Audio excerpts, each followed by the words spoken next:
All right, folks, we are live on Facebook. Great. All right. So what I'm going to do now, hello everyone and welcome who are joining us here today. We are going to get this shared onto some neighborhood web pages. So just give me a second here, guys.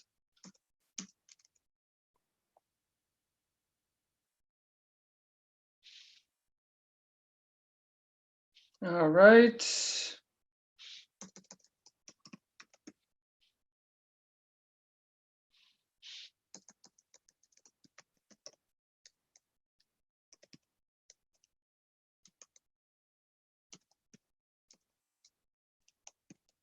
Okay.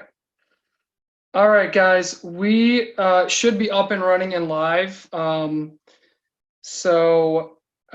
right, great. I think our technology worked today, which is really exciting. So welcome, everyone. My name is Kerry McCormack, and I am the Ward 3 City Council person in the city of Cleveland. I want to welcome you all to our first inaugural virtual town hall here on Zoom and also through Facebook Live. As just a quick introduction here, in Ward 3, we're proud to have such engaged community, and we have all sorts of public engagement to keep folks up to date on what's going on in our neighborhoods.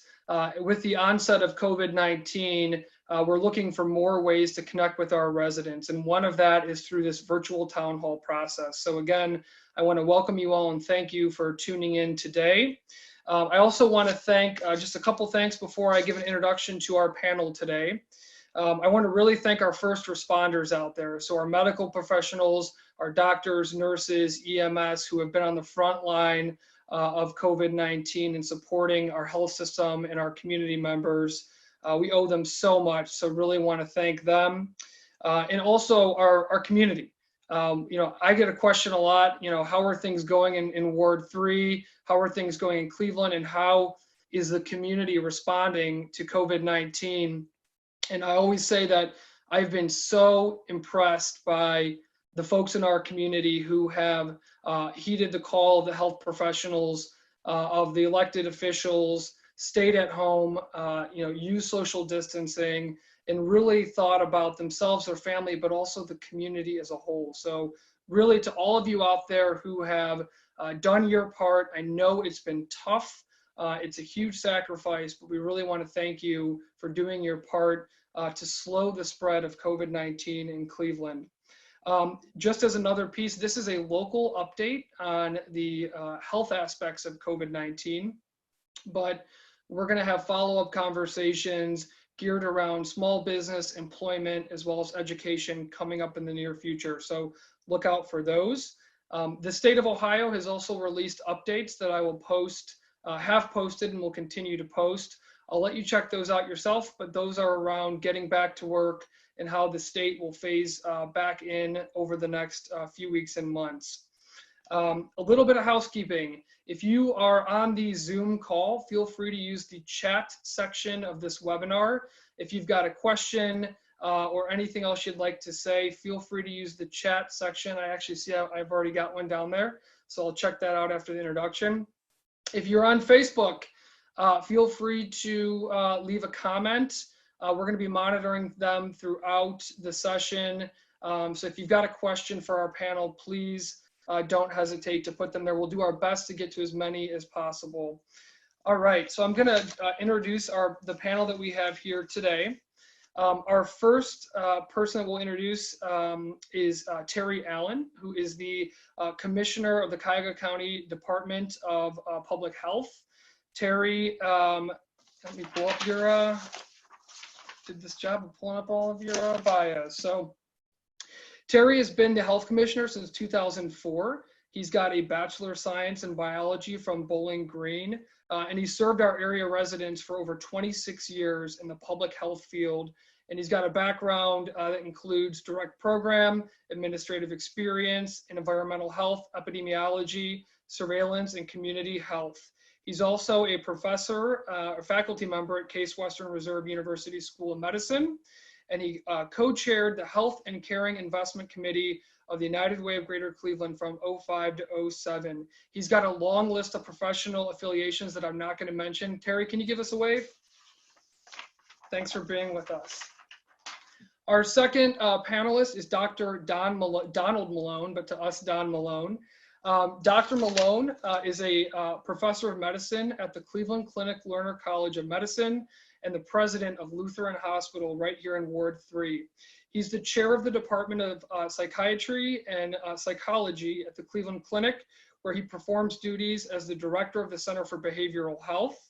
He's the chair of the Cleveland Clinic Strategic Space Planning Committee and a member of the Cleveland Clinic Enterprise Risk Management Committee. Dr. Malone has his MD from Northeastern Ohio University College of Medicine. We won't give the year out on there. It was recent. And he's also a member of the Alpha Omega Alpha fraternity. So he spent time at Massachusetts General Hospital for his residency, and he has been at the Cleveland Clinic for a few years as well. So he's been very involved in our community. Dr. Malone, welcome. Can you give us a wave, please? All right, our next panelist is out of Metro Health, Dr. David Margolius, excuse me. I'm thinking Dave, I'm reading David, but you're Dave. So is the director of internal medicine at Metro Health. He is located at the main campus and has been at Metro Health since 2015. He's also an assistant professor at Case Western University School of Medicine. He's got his MD from Brown University School of Medicine, and he did his residency out in San Francisco at the University of California. He is an American Board of Internal Medicine certified in internal medicine. So welcome. Give us a wave there.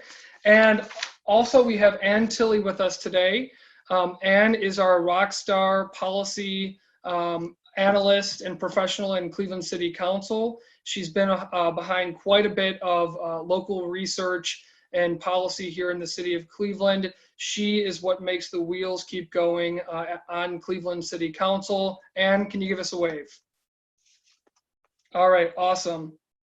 So what I would like to do now is just for quick, brief opening remarks from our panelists.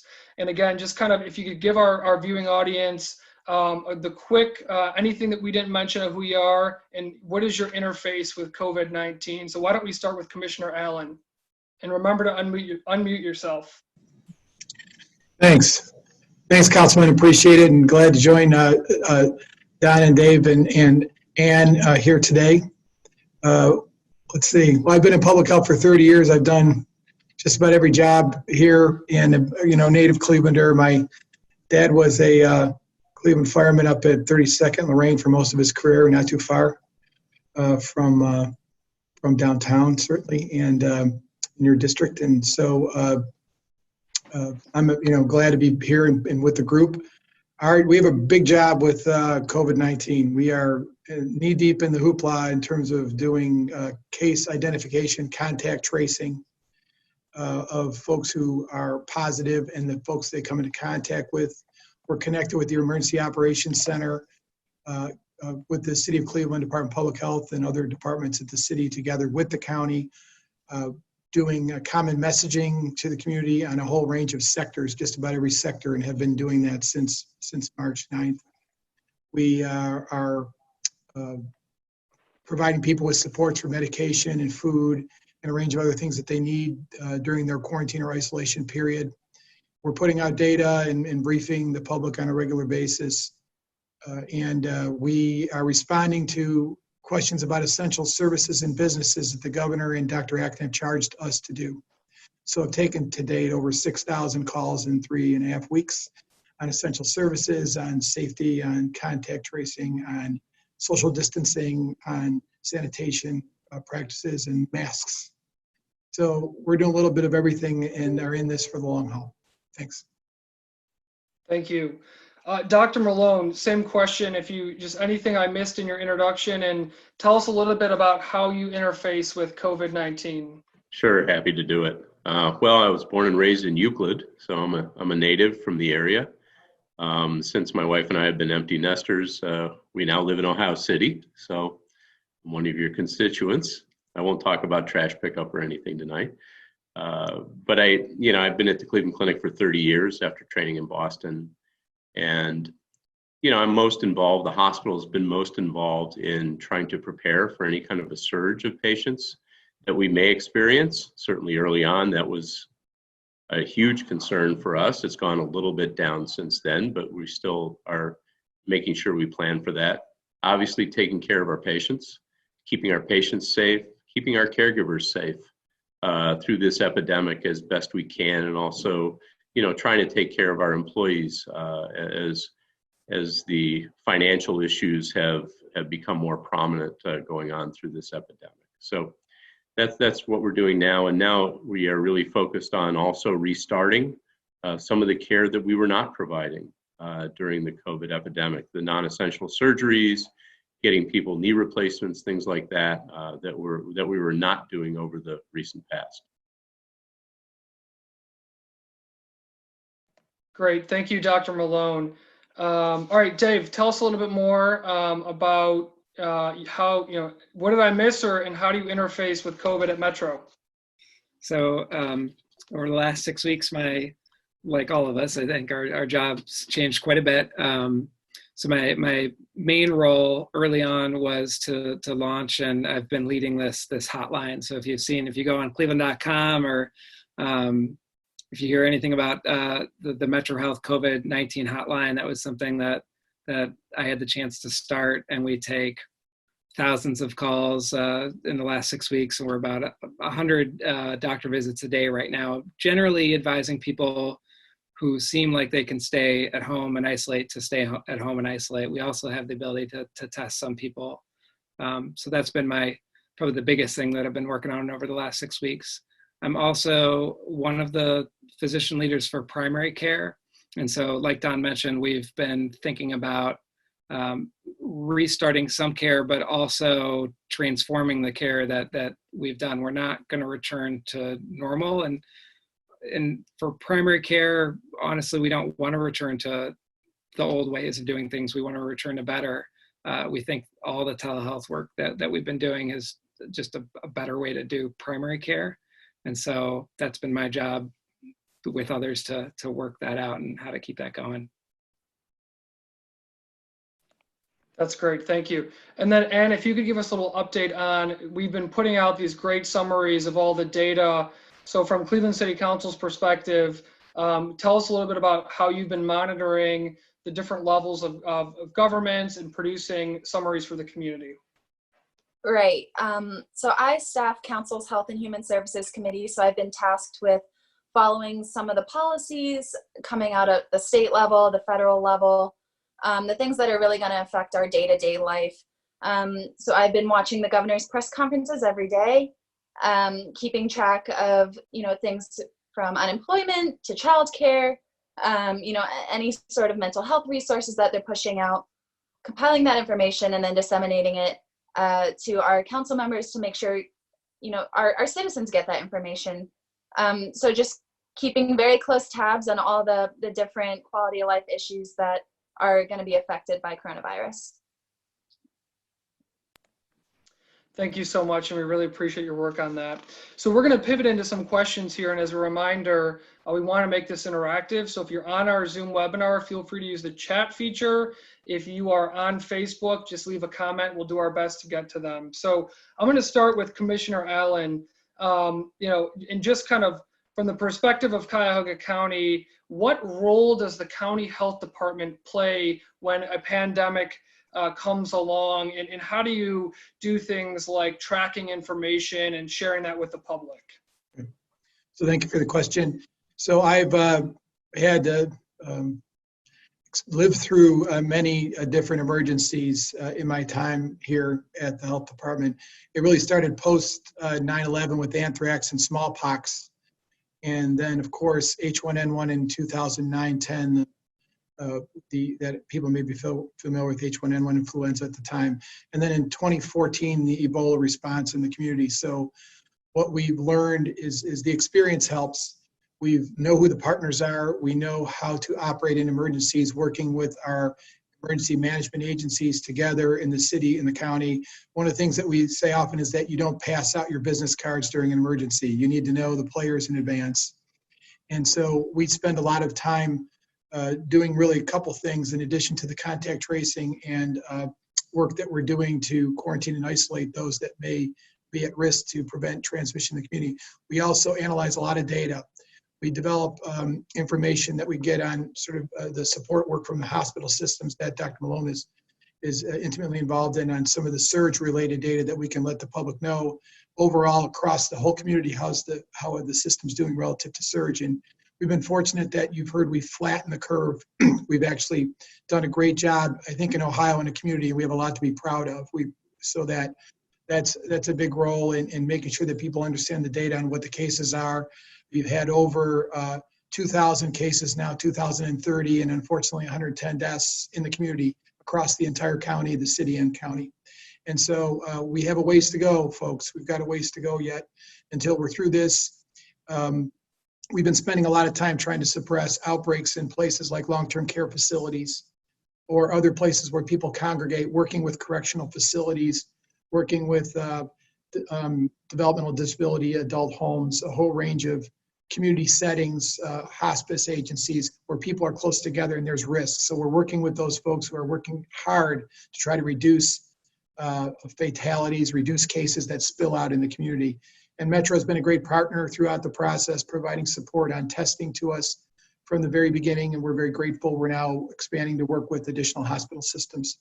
So those are some things that we think are important, but the key is in emergencies is you've got to have a plan, you've got to follow the plan, and you work together in unison in an incident command system, learn from the wildfires in California.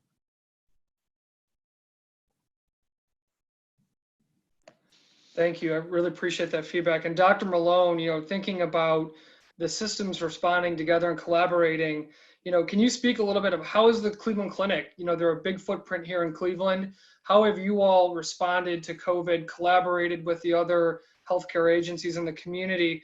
And what are, specifically to Lutheran, what are you seeing here in Ward 3 that you think people should know about?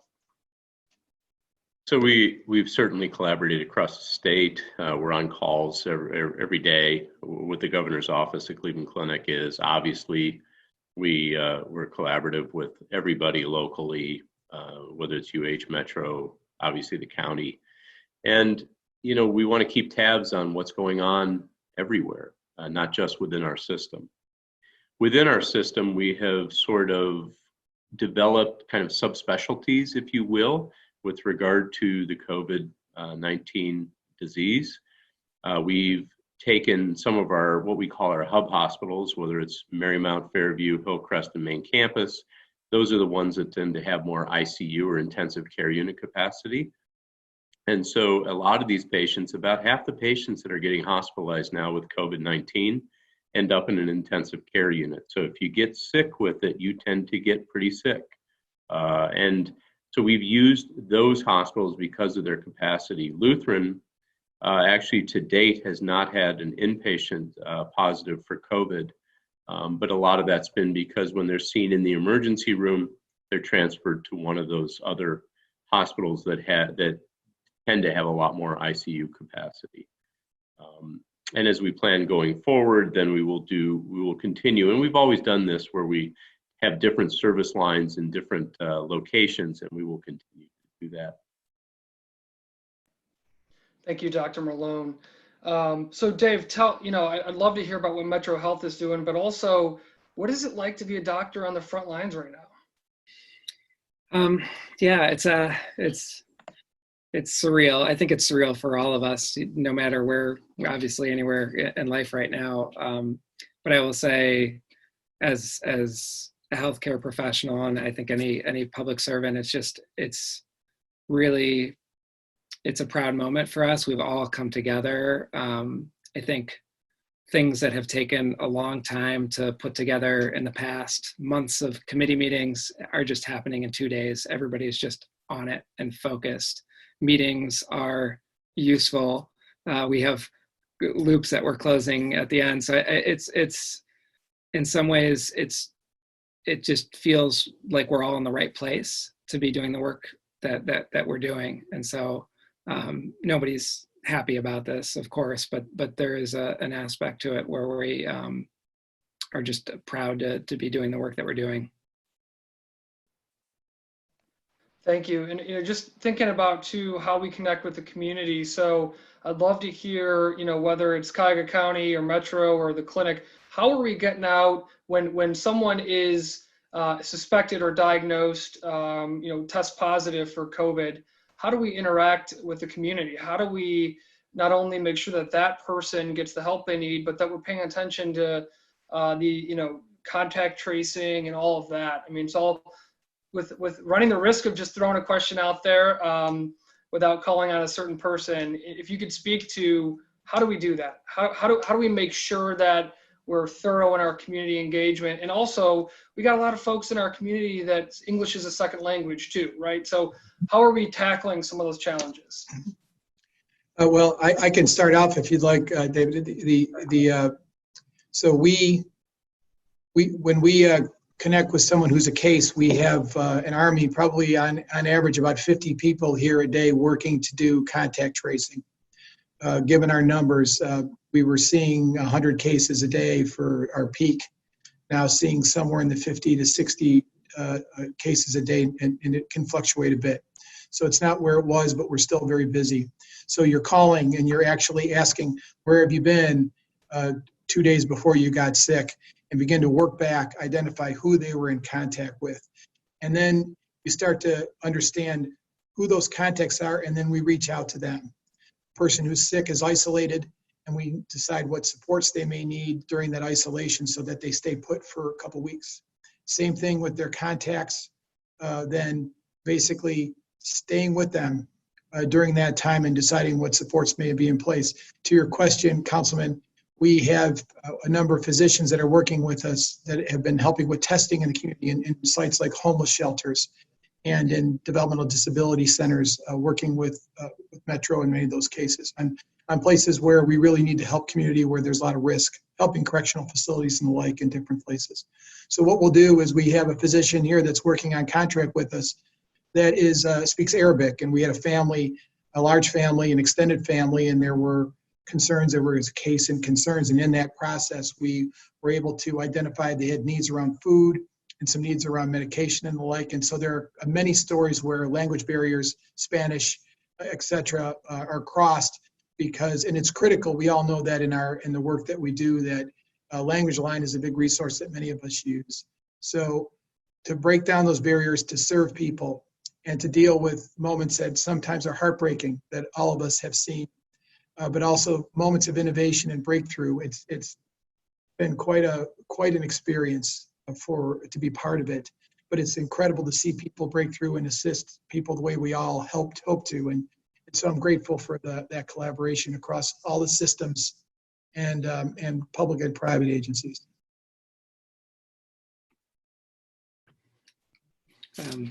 My turn. I'll add. So yeah, in addition to everything that Terry's saying, so on our hotline, every single person who gives us a call and speaks to a doctor, we have a nurse or a social worker calling them to check in on them, and they're asking them 3 questions. They're asking them, have your symptoms gotten worse, gotten better?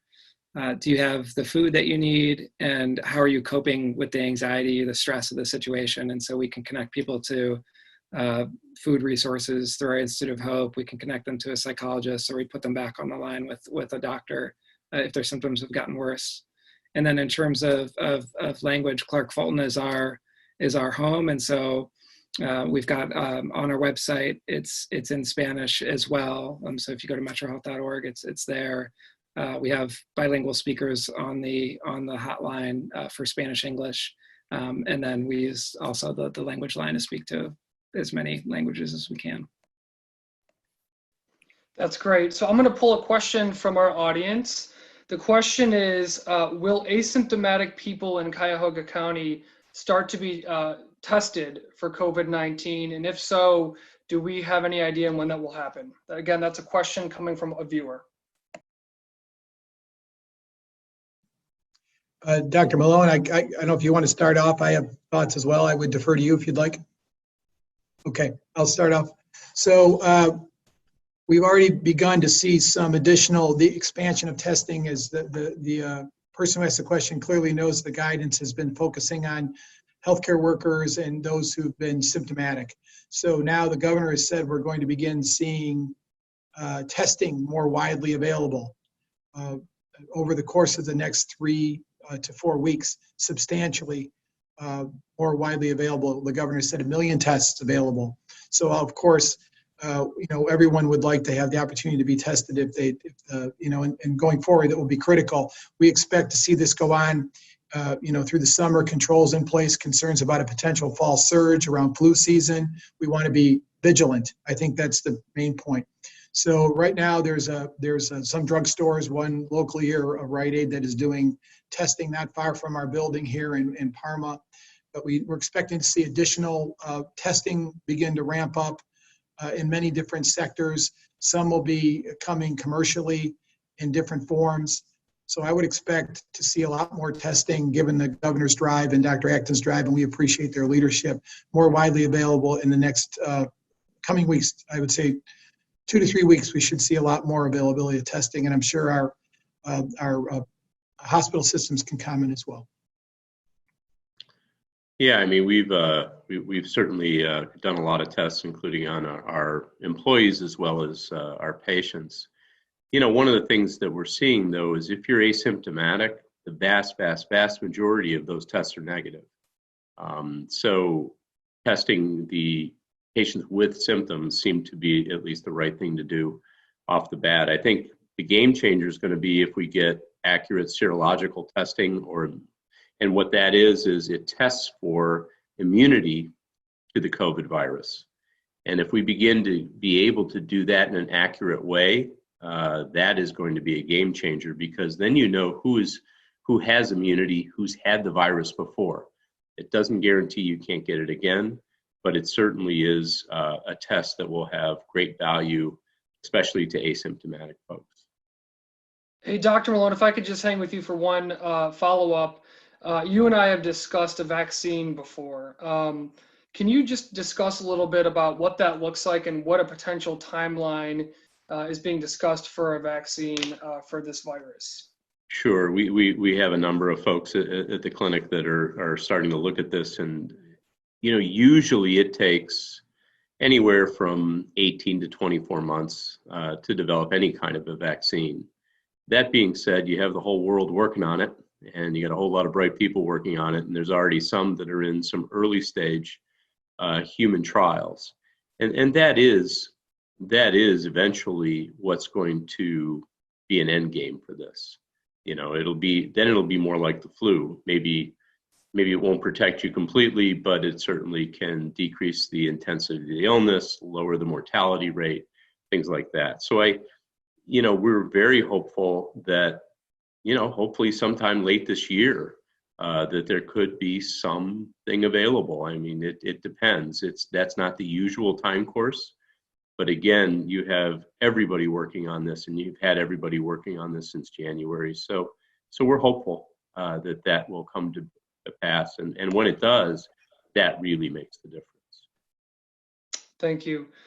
Dr. Margolius, Metro is known for having, a prominent and very active emergency room and trauma center. We're hearing a lot about people with fear of going into the hospital or going into the ER if they need help. So can you speak a little bit to current, beyond COVID-19, right? If you're experiencing heart issues or chest pains or an issue that you believe that you should seek help for, how should people do that? People should feel comfortable calling 911, talking to their doctor. Can you just give us a little bit of information to folks about when and how they should access the healthcare system, and the fact that it's safe, and just touch on that a little bit? Sure. Yeah. So I think that's really important, because we have to make sure that as we're treating this pandemic, that we're not delaying care for emergency care. So it has been pretty quiet around here. And so there is the concern that people are staying home who normally would be coming into the emergency room with emergencies. Now, I'm optimistic, and I do think that people have been reaching out if they're sick, and we're seeing the people that really are appropriately in the emergency room, and we finally kind of optimized primary care, and everybody's getting the care we need. But we do want to make it clear to folks that it's safe. We are doing everything that we should be doing to make sure that it's a safe place to be. People are distant from each other. Everybody's wearing a mask. Quick story of one of my residents who I train. She and her husband were pregnant with their baby, and they were due April 10th. And so I was talking to them around March 15th as, stuff was really getting bad. And you could just see how nervous they were about delivering their child in Cleveland, exactly when the peak of the pandemic was predicted. And of course, everything went great. We are here, we are dedicated to folks, and it ended up being a great experience. And so I think that, thank you for relaying the message that we're open, we're ready to see people, and it's safe. And I'd just like to make one more comment, because we have more than a couple handfuls of patients now who have delayed coming into the emergency room with chest pain and some other things, but especially chest pain. We now have a number of examples of patients who came in several days later after having a heart attack that they didn't need to have, because we have ways of obviously treating that effectively. And one of the reassuring points, I think, is that we now had about 300 employees at the Cleveland Clinic out of our 50,000 plus that have been positive for the virus. As we look at that, we can't find any patterns for catching it at work. It seems to be almost entirely community acquired. There are, units that we have in our hospitals that have only COVID patients, and yet none of the employees on those units have become positive themselves. So I think people should be reassured that the healthcare environment is indeed a very safe one. Yeah, Thank you. Had the same experience as well. Sorry, no, just to say that, right, the COVID units, I don't want to say it's the safest place in the world, but right, employees aren't getting them there. So just a couple quick shout outs. Dr. Margolius, Henry Senyak, who is one of your patients, says hello.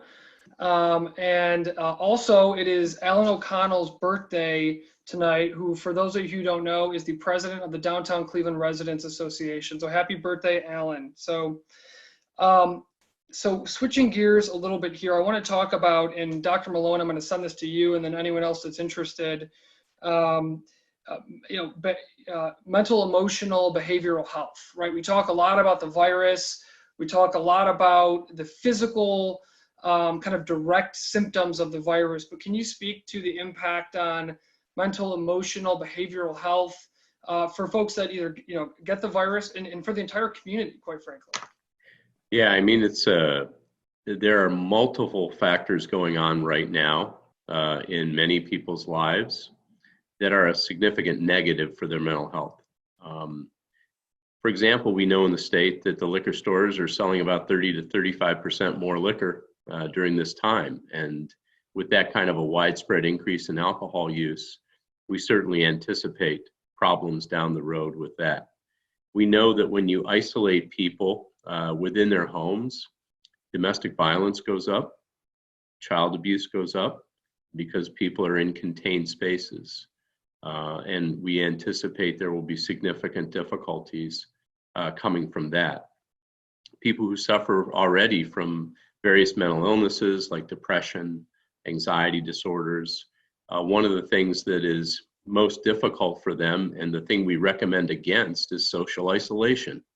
And that's exactly what's being prescribed out there for obvious reasons. And so those folks are having a difficult time as well. Some of our most, and we've seen a significant decrease in the number of patients coming into our emergency departments or walk-in clinics with emotional and mental health problems during this time. So they're really taking the advice to stay home, but that can have long-term ramifications. So we're preparing for a significant increase in volume following this. Patients and all of us actually tend to do reasonably well during a crisis. It's the aftermath where things come to a head and can become really difficult. And so, we're paying attention to that. We're ramping up for that expectation at the clinic. Thank you. So, Ann, I know that you've been following a lot of the different directives from the governor's office and on the way locally down. Can you just give us an update and highlighted of where we are now? What changes are going to be made by the end of this week and through next week on things like the stay-at-home order and other things. Can you give us a brief update on where we are now, and then what is going to be changing over the next week or so? Sure. So we know that May 1st was that date when Governor DeWine decided he was going to start to slowly peel back some of those restrictions. So on Friday, let me pull up my notes actually. On Friday, we'll see kind of our first lifting of restrictions, and that is going to apply to, I believe, oh my goodness. Give me 1 second. I want to make sure I have this right. So I want to have my notes because there's been a lot of information going around, a lot of changes. Here it is. Okay, so on May 1st is when we're going to really see changes for healthcare. I know the governor asked people that had elective surgeries, so some of these procedures that weren't immediately pressing, weren't life or death, things weren't going to progress worse. So we're going to see healthcare be able to kind of accommodate some of those procedures, bring those regular services back online, with the exception of they have to be procedures that don't require an overnight stay. So they don't want people to stay in the hospitals, but they still want people to go seek that care, especially if they've put it off. So dentists and veterinarians are going to be able to continue as normal. And then we'll also see the manufacturing, distribution, and construction companies, and those can continue. And we say they can continue, but that doesn't mean they can continue as normal. The governor's put in a lot of guidelines and requirements for these companies to move forward, including things like making sure employees are spacing out 6 feet apart, people are, able to wash their hands when they need to. So that's what that is going to happen on Friday. Then on Monday, we look towards our general office settings. So those can continue again if we're adhering to these requirements of social distancing, hand washing, limiting that kind of interaction. So we say, these general offices can open up, but they're really encouraging people, if you can work from home, continue to do it. There's no rush for everyone to come back into the office, so they're really encouraging all these offices to look at their procedures and see who can come in, but who should really stay home.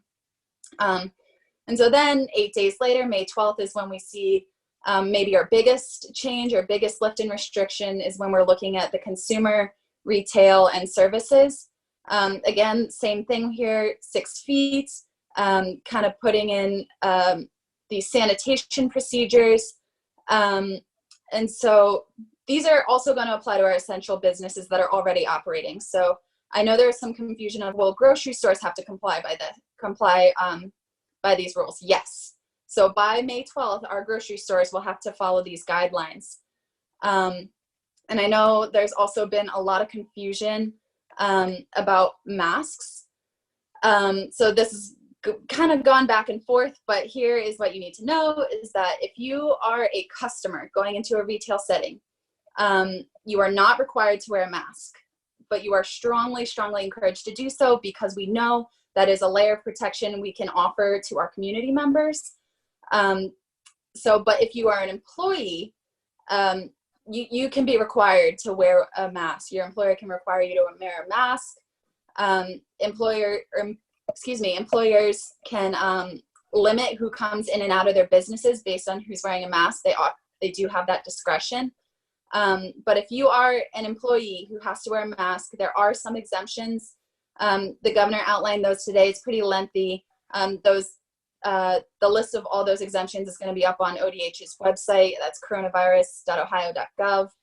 And those are really kind of common sense reasons why you wouldn't be able to wear a mask.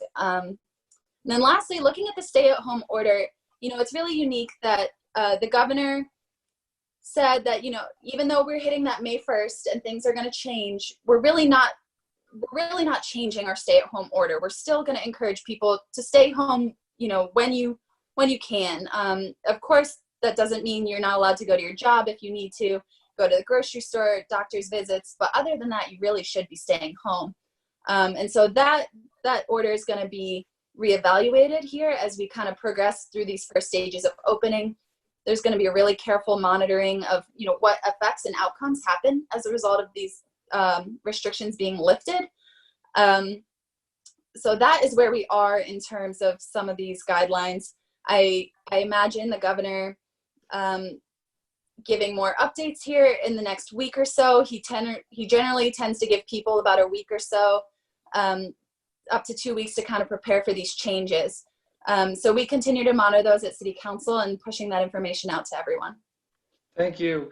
The good news is that we've got questions coming in, so I'm going to start to tackle some of them. Thank you, Rhonda, for asking why is the state not requiring customers to wear a mask? Followed by Paula, who agrees and says, is that not endangering the workers? So Anne or anybody else, what was the rationale on the state side for not requiring customers to wear masks? I can start. So in his press briefing, Governor DeWine noted that he talked to a mother who has an autistic child, that wearing a mask was just not practical. It was very disruptive to his daily routine. So that was, maybe one reason that he kind of reeled that requirement back in, that for some individuals that is just not going to work. I also think there was a little bit of a civil liberty aspect to it of he didn't want to, press this mandate on people, maybe reaching a little too far in terms of government mandate. Obviously he has his reasons, but he emphasized that, we know this is a protective measure and we know it's not necessarily so, we don't inhale these particles, but it's so we aren't spitting on people, spreading these droplets. So I believe he just really wanted to leave that up to the Ohioans, let them make the smart decision, but I can, anyone else wants to add to that, that was my understanding of why he changed that. Thank you. And kind of moving through these questions here, a question on PPE. For obviously healthcare and frontline workers. So for those personal protective equipment, mask, gloves, face shield, all that, which you guys can explain better than I can. Question from Paula is, how can we make sure that people are getting access to that type of masks and other personal protective equipment? And I'll send that out to whoever would like to jump in. I can start off, Councilman. If you are working at a business in the community and need access to personal protective equipment, we have sort of a tiered guidance that is designed through the Emergency Operations Center at the county. And we have had a drop site where we received shipments of personal protective equipment through the Strategic National Stockpile from the State Health Department through the CDC. And so they've come in successive waves based on availability. We know there have been some challenges with PPE, so people have been trying to conserve them, certainly in many institutions. I know that some first responders have been putting a surgical mask over an N95 respirator, which is more protective, as a way to conserve that respirator and make it last a little bit longer. So there are these strategies out there to try and conserve. But what we're asking businesses to do is to reach out to the County Emergency Operations Center, identify what your needs are, and we're really trying to do the best we can to make the personal protective equipment last a long time. We've done a great job at that as a community. And so I think that continues to be the charge, but if you're a business, call the County Emergency Operations Center. Thank you. Switching topics, Jennifer on Facebook asks whether there's been a survey done for the needs of current issues in the midst of this crisis. Our city is over 50% Black, and it seems that Black people are being hit the hardest. How are we getting a clear picture of what exactly is going on prior to people getting sick? So kind of the question being of what surveys, or how are we, better understanding what's going on in the community? And then how are we addressing, racial disparities in the numbers as well in the epidemic. So I don't know if, Terry or Dave, whoever wants to take that question. I can certainly start off, and Dave can jump in on some of this. We had made sure that as we began to collect data that we were working hard to get race and ethnicity data for the numbers that you described, Councilman, to be able to describe the disparity that exists. And it's really no surprise that it exists with COVID because it exists on a range of fronts in our community. There are many challenges around disparities and inequities in access to a range of services, higher rates of chronic disease. We know that late stage diagnosis of cancer leading to higher fatality rates, a big challenge within our communities of color. That is a priority, working with the hospital systems around our community health assessment work and our improvement planning process that we're doing in the community. But this is evidence of the vast inequities that exist in the community. We're seeing with COVID, we're seeing fears. We've heard fears from people wearing masks about how they'll be perceived in the community. So I think we need to be very aware of that, and we need to listen. Connections we've had with delivering food and medicine to families has shown the fear that exists and the stress tied to that. Councilman, I did want to tell you that there is a line for that stress and anxiety that the county has set up, a 24-hour warm line, and the number is 440-886-5950. And also, if I may, Dr. Margolius, there is Metro has a crisis line, and it's 216-623-6888. Those are options for people to seek assistance relative to stress and anxiety, but we're seeing the existing disparities laid very bare in this COVID response. Yeah, so I'll just add, and thanks for the question. We in healthcare plays such a small part of health, and so it's been so wonderful to partner so much with public health department and all social services agencies that are really contributing to health in a way that we are just scratching the surface. Our Institute of Hope recognizes that, and that's why we're kind of moving into that domain as much as we can. On the healthcare front, though, 3 of the clinics that I oversee, so Buckeye, Broadway, Cleveland Heights, Guam, over all the Cleveland primary care clinics, we're doing a lot of proactive outreach to check in on folks to make sure that they're okay. And so anybody who has diabetes who hasn't been in to see us for 3 months, we're calling to check in on them. Folks who are overdue for a colon cancer screening, we're calling to check in on them. Folks who had a high blood pressure reading the last time they were in our clinic, we're calling to check in on them. So those are the types of things that we're doing that we can help promote equity because they're in our most underserved communities. But we've got a long way to go. We've got to continue to work on this and continue to, as Terry has been working on, to help make the data transparent. Yeah, and we're very much doing the same thing at Lutheran. Obviously, we treat people who see a lot of disparity in the healthcare that they receive overall. The African-American community, the Hispanic community in particular, and they're at higher risk because of medical comorbidities, because they haven't had access to a number of things that could have kept them more healthy. And so we're reaching out to them, trying to make sure that they're okay. We're doing virtual visits into the homes to sort of touch base when they can't come in for their office visit or are afraid to come in for their office visit. And so we're trying to adapt very quickly in that way. Thank you. Rhonda gives a shout out to her love for Metro Health and the phone appointments. So thank you for that.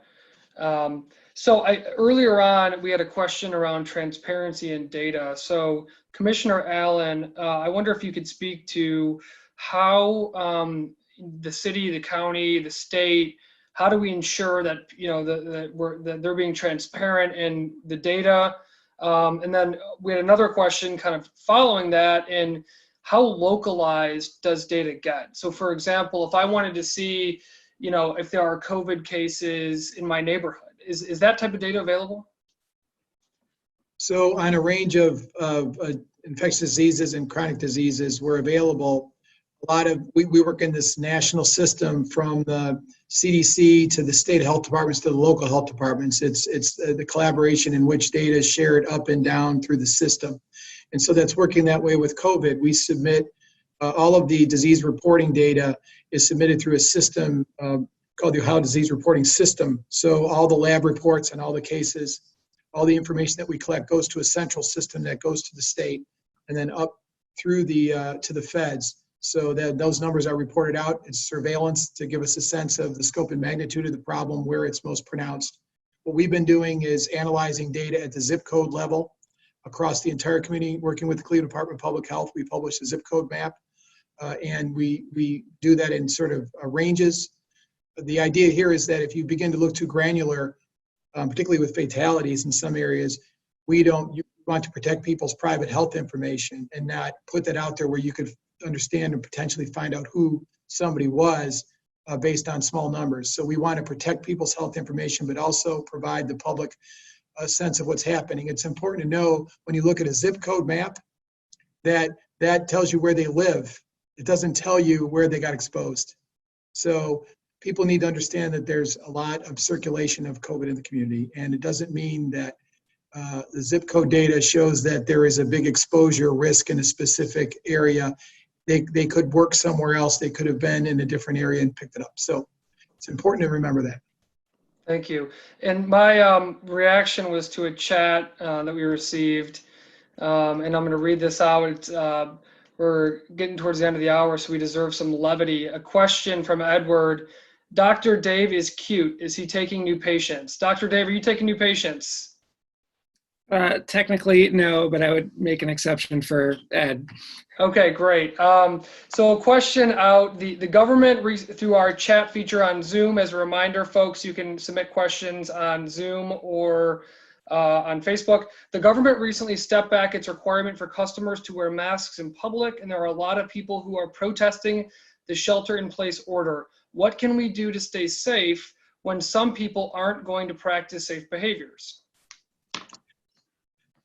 I'll start off, I guess. I think what's amazed me and what I've been very proud of is the way Ohio has responded. I think our data shows that we're doing better than many states. So even with shelter-in-place orders and knowing that there's going to be some leakage where folks will decide not to comply, we've done very well. So I think the key is to get as many people as possible complying, which will reduce risk for all of us because it's never perfect.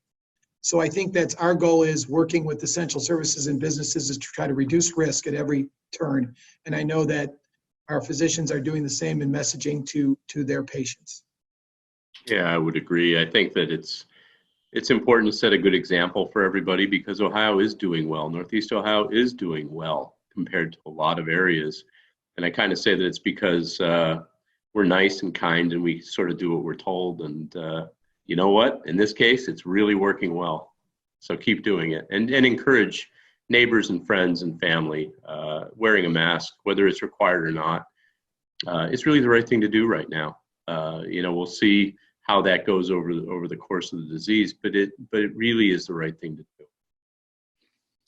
And I'll add, slightly tangential, but we talk about the importance of washing your hands. If you know someone or hear of someone that has gotten COVID-19, it doesn't mean that they weren't washing their hands. And by that I mean I just want to be careful not to stigmatize the disease. And so it's really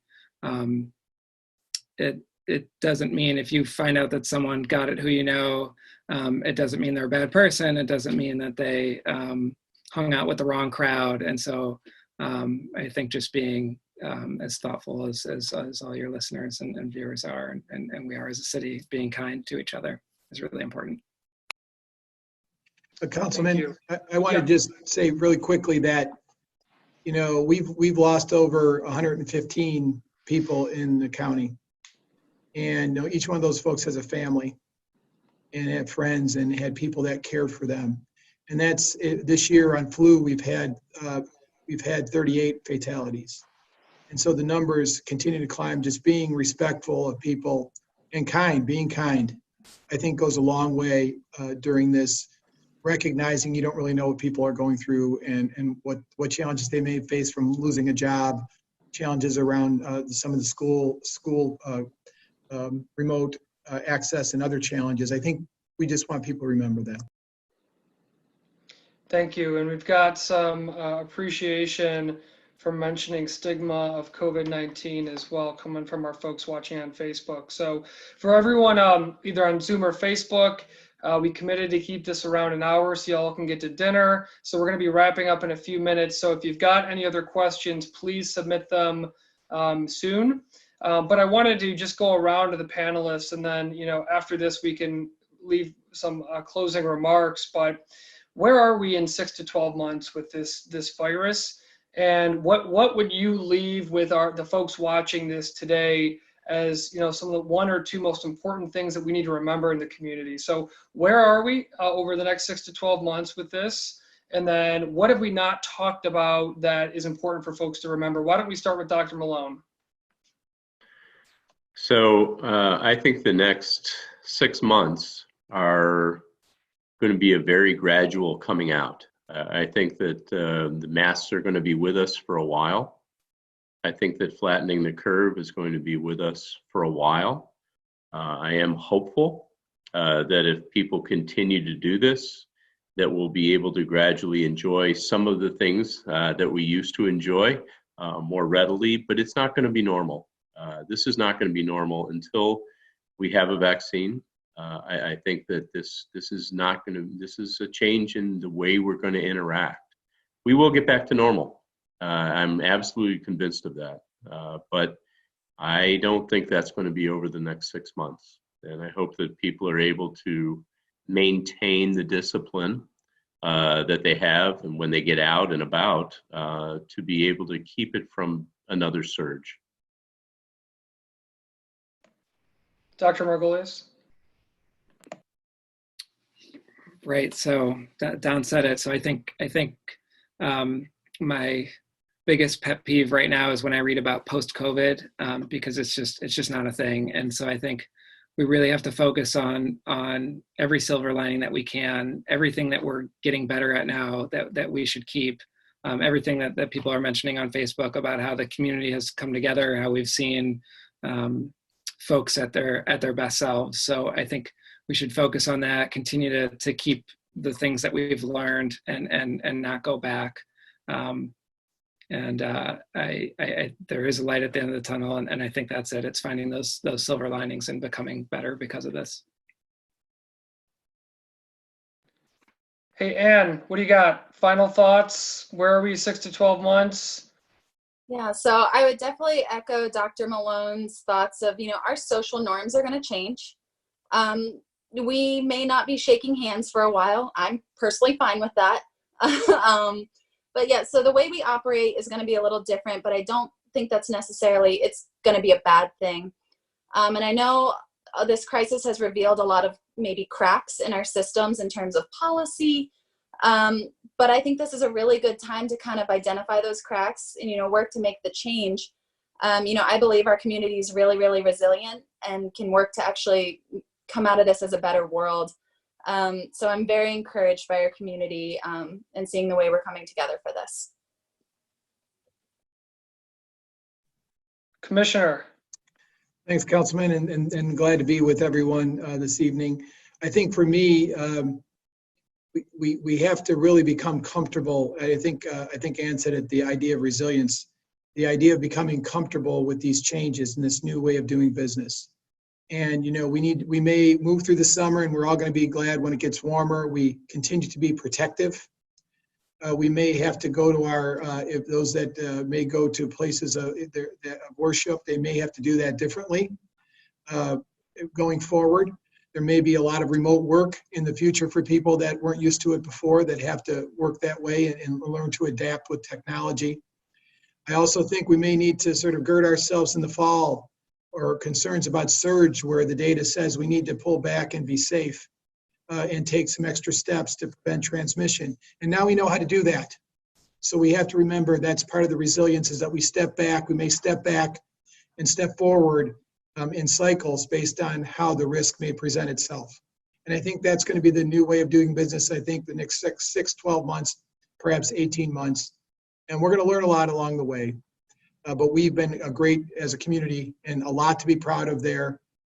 Taking care of each other is a great thing. And demonstration, the Health and Human Services levy passed highest rate ever. What a great demonstration commitment. Wonderful thing. Wonderful. Well, thank you. And do we have any, it seems like those were closing comments, but I'll open up the floor to everyone. If we have any other closing comments, if we, your Commissioner, you're getting praise on Facebook, on yours. All of you are getting praise. So congratulations and thank you.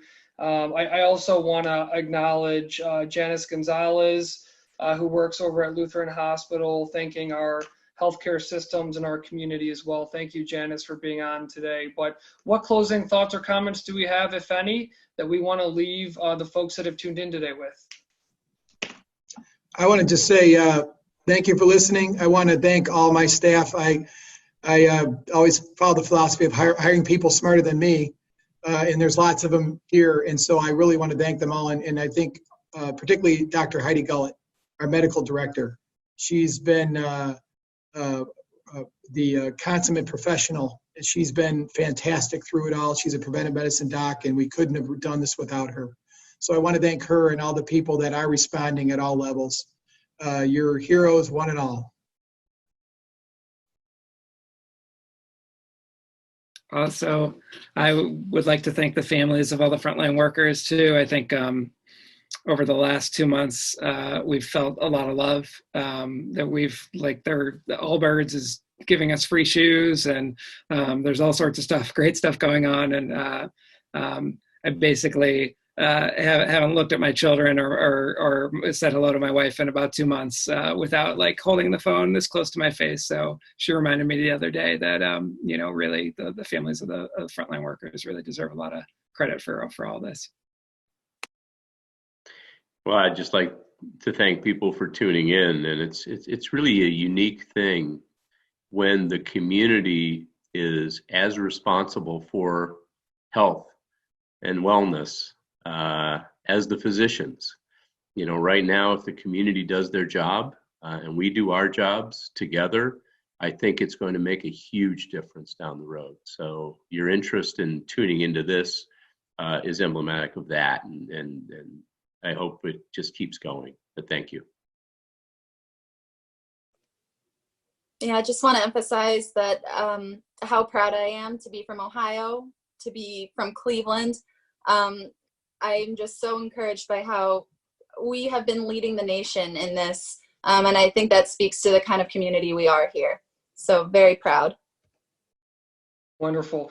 Well, I can't thank you guys enough for being on and taking time out of your evening. You are all working around the clock to support our community and to fight this virus. So thank you so much for the work that you're doing on a daily basis, for the families that you've saved and touched throughout this process. And I appreciate you spending some time with us tonight on our first inaugural Ward 3 virtual town hall, which you will see more of these coming out in the future. So thank you so much. And to everyone who tuned in tonight, thank you for everything you're doing in the community, for supporting each other, for those signs in the windows that we see, encouraging each other, for helping our neighbors, everything that's been going on in the community. Thank you so much. Thank you for tuning in. We will be posting this video, so if you hadn't had a chance to watch the whole thing, or you want to watch it later and know someone who does, we will post this video, and look out for more of these town halls where we engage with folks. So, and thank you everyone who submitted questions. This was great. Really appreciated the technology worked, which is wonderful. So again, thank you all and have a great evening. And we're signing off from there. So thank you all.